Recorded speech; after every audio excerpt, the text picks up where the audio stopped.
तो दोस्तों ये है आपका क्वेश्चन नंबर 4 एक्सरसाइज 1.1 का। इसमें हमसे बोला गया है use Euclid's division lemma to show that the square of any positive integer is either of the form 3m और 3n+1 for some integer m। ठीक है, तो बात यहाँ पे हो रही है square of any positive integer. तो पॉजिटिव इंटीजर क्या क्या हो गए, 1 2 3 4 5 6, इस तरह ये पॉजिटिव इंटीजर हो गए। तो इनका स्क्वायर जो होगा वो किस फॉर्म का होगा, 3m या 3m+1 का। ठीक है, ये हमें प्रूव करना है। और क्या यूज करके प्रूव करना है, यूक्लिड्स डिवीजन लेमा। ठीक है, तो सबसे पहले हम याद कर लेते हैं यूक्लिड्स डिवीजन लेमा क्या था।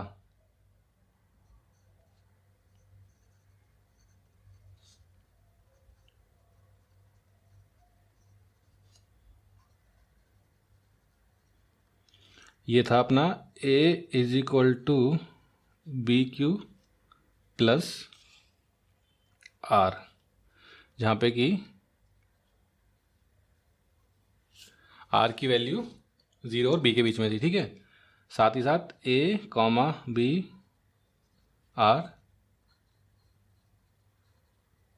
Positive integers and a is greater than b। साथ ही साथ q, r आर ऑल्सो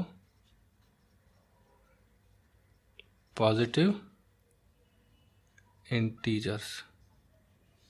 ठीक है, ये है यूक्लिड डिवीजन लेमा। ए और बी क्या होंगे, पॉजिटिव इंटीजर्स होंगे। ए इज ग्रेटर देन बी है, क्यू और आर जो है ये भी पॉजिटिव इंटीजर्स हैं। ठीक है, आर की वैल्यू 0 से बी के बीच में होगी, साथ ही साथ 0 के बराबर भी हो सकती है। आर इज ग्रेटर देन और equal to 0 and less than B. A और बी पॉजिटिव इंटीजर्स है। ठीक है, तो देखिए यहाँ पे 3 है एम के साथ, तो अगर हम बी को 3 मान लें तो शायद कुछ ऐसी वैल्यू आ जाए 3m या 3m+1 करके, है ना। तो हम कहते हैं let b is equal to 3। B की वैल्यू हमने कितनी मान ली, b की वैल्यू हमने 3 मान ली। अब इस b की वैल्यू 3 के लिए हमें देखना होगा कि a की वैल्यू क्या है। हमारे पास है a is equal to b q plus r, तो इसका मतलब a क्या बन गया हमारा 3q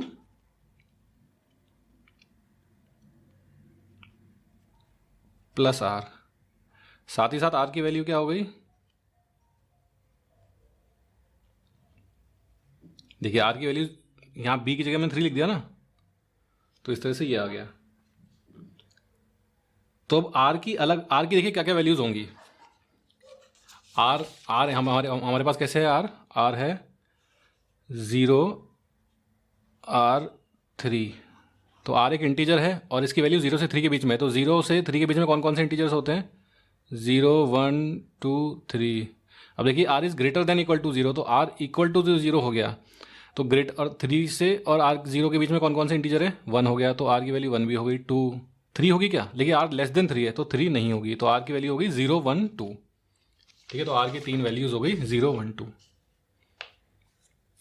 तो हम लिख सकते हैं कि आर इज इक्वल टू 0 1 2। अब इन आर की 3 डिफरेंट वैल्यूज के लिए एक ही क्या क्या वैल्यू होगी वो देख लेते हैं। सबसे पहले for r is equal to 0, अगर आर की वैल्यू 0 है तो ए की वैल्यू क्या होगी, देखिए ए क्या है 3q प्लस आर। तो अगर आर 0 है तो ये हो जाएगा 3q प्लस 0, इसका मतलब कि सिर्फ 3q। लेकिन यहाँ पे ए से काम नहीं चलेगा, हमें बोला गया square of any positive integer, तो हमें ए का स्क्वायर करना पड़ेगा। ए का स्क्वायर कितना हो गया, 3q का होल स्क्वायर। ठीक है, इसका मतलब इसको हम ऐसे लिख सकते हैं 3 × 3q स्क्वायर। ठीक है ना, क्योंकि 3 का स्क्वायर है, 3 का स्क्वायर मतलब 3 × 3 और q का स्क्वायर मतलब q स्क्वायर, तो q स्क्वायर ये लिख दिया और 3 × 3 ये आ गया हमारे पास। ठीक है, अब इसको हम कहते हैं जो 3q स्क्वायर है ना, इसको हमने कह दिया let k1 be an integer and k1 is equal to 3q square. हमने कहा कि k1 तो एक इंटीजर है और उसकी वैल्यू कितनी है 3q स्क्वायर। तो ये हमने कैसे मानी इसकी वैल्यू, देखिए q एक इंटीजर है, हमने जैसे कि हमने कहा था q and r are also positive integer, तो q का स्क्वायर भी एक इंटीजर होगा और 3 एक इंटीजर है तो 3q स्क्वायर भी एक इंटीजर होगा। तो ये जो पूरी टर्म आएगी 3 × 3 क्यू स्क्वायर, जो 3 क्यू स्क्वायर है ये जो चीज़ है ये एक इंटीजर होगा, तो हमने कह दिया इस पूरी चीज़ को हमने K1 मान लिया, K1 एक इंटीजर है and K1 is equal to 3 q square. ठीक है, तो ए की वैल्यू क्या हो गई, ए स्क्वायर की 3K1। तो ये वैल्यू आई थी हमारे पास किसके लिए, for r is equal to 0। ठीक है, इसको यहीं रख देते हैं। उसके बाद हम बात करते हैं for r is equal to 1 की।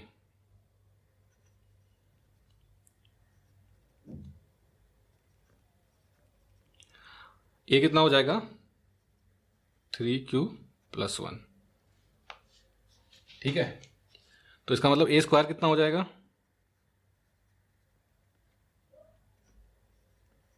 3Q+1 का होल स्क्वायर।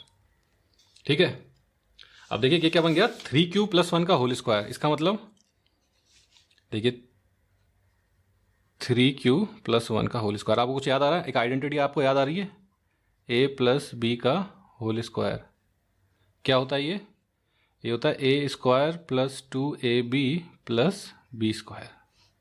ये आपने पहले पढ़ी होगी। तो 3Q+1 का यहाँ पे a क्या हो जाएगा 3Q एंड b क्या हो जाएगा 1। तो इस आइडेंटिटी में लगाएं तो सबसे पहले देखिए a² कितना हो गया 3Q का होल स्क्वायर + 2ab, a क्या है 3Q × 1 + b² b मतलब 1 का स्क्वायर। ठीक है, तो इसका मतलब कितना हो गया 3 × 9 9Q², 3 × 6Q + 1 का स्क्वायर 1। तो हमारे पास आएगा 9Q² + 6Q + 1। तो इसका मतलब हम इसको a² को लिख सकते हैं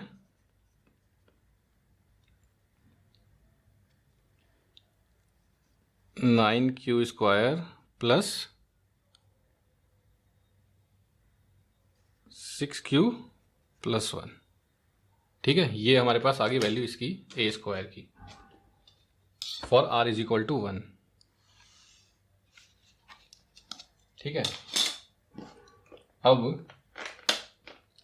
अब क्या करेंगे हम, अब देखिए हमारे पास क्या आया a² is equal to 9Q² + 6Q + 1। अगर देखिए इसमें से मैं 9Q² और 6Q में से अगर मैं 3 कॉमन ले लूँ तो मेरे पास क्या बचेगा, ये हो जाएगा 3 × 3Q² + 2Q + 1। ठीक है, अब देखिए Q एक इंटीजर है तो Q का स्क्वायर भी इंटीजर होगा, तो 3Q भी इंटीजर होगा। Q इंटीजर है तो 2 × Q भी इंटीजर होगा, तो ये जो पूरी टर्म है ये एक इंटीजर होगी। तो हम कह सकते हैं let K2 be an integer where K2 is equal to कितना 3Q² + 2Q। ठीक है, K2 की वैल्यू ये है। तो हमारे पास a² क्या बन जाएगा, a² बन जाएगा, देखिए ये जो इसको हमने पूरे को क्या मान लिया K2, a² हो जाएगा 3K2 + 1 for some integer K2 is equal to कितना है 3Q² + 2Q। ठीक है, ये वैल्यू हमारे पास किस लिए आ गई, r इज इक्वल टू 1 के लिए। इसको हम यहीं रख लेते हैं। अब हम बात करते हैं for r is equal to 2। अब देखिए r की वैल्यू 2 है तो a की वैल्यू क्या बन जाएगी, a is equal to 3Q + 2। इसका मतलब a² क्या बन जाएगा 3Q + 2 का whole square.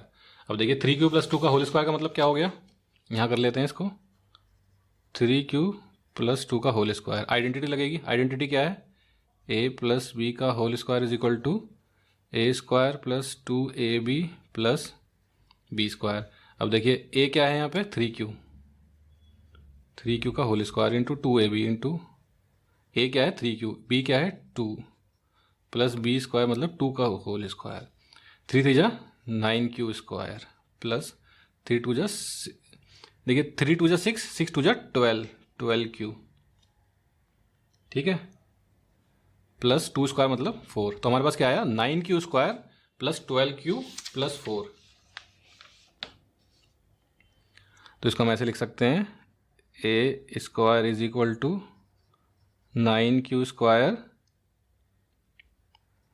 Plus 12q plus 4। अब देखिए 9 और 12 में से 3 कॉमन आ जाएगा, लेकिन 4 कॉमन नहीं आएगा क्योंकि 4 3 का फैक्टर नहीं है। तो हमें इस 4 को 3 बनाना पड़ेगा। कैसे बनाएंगे? सिंपल सा तरीका है 9q square plus 12q plus 3 plus 1। भाई 4 को हम 3 प्लस 1 भी लिख सकते हैं ना, क्योंकि 3 प्लस 1 कितना होता है? 4 होता है। तो हमने 4 को लिख दिया 3 प्लस 1। अब देखिए मैं यहाँ से 3 कॉमन ले सकता हूँ 3। जिसका implies a square is equal to 3 common लेने के बाद क्या बनेगा ये हमारे पास 3q square plus 4q plus 1 और फिर प्लस 1। ठीक है, ये जो टर्म आई कैसे आई? इसमें से 3 कॉमन लेके। ठीक है, अब देखिए यहाँ पे q स्क्वायर, q इंटीजर है तो q स्क्वायर इंटीजर होगा, 3q स्क्वायर इंटीजर होगा, q इंटीजर है 4q इंटीजर होगा, 1 तो इंटीजर है ही। तो ये जो पूरी टर्म है that will be an integer.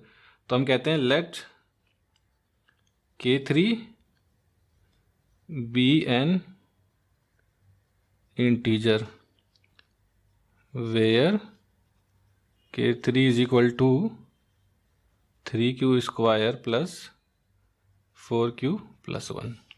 तो हमारा ए स्क्वायर की वैल्यू क्या हो गई? 3k3 plus 1। तो ये हमारे पास किसके लिए आई थी? r इज इक्वल टू 2 के लिए। ठीक है, तो हमारे पास ए की अलग अलग, ए स्क्वायर की अलग अलग क्या वैल्यूज आ गई? 10 A square is equal to 3k1 comma 3k2 plus 1 comma 3k3 plus 1 where k1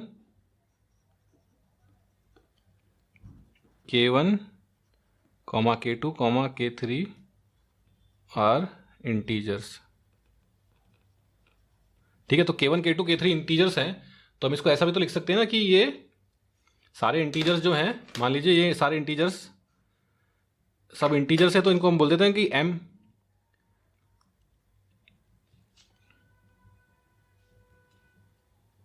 तो हम कह सकते हैं हैंस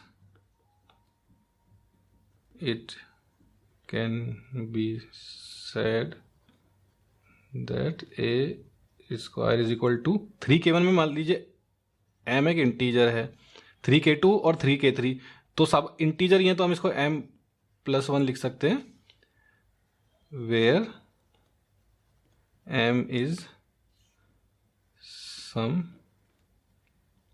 इंटीजर। ठीक है।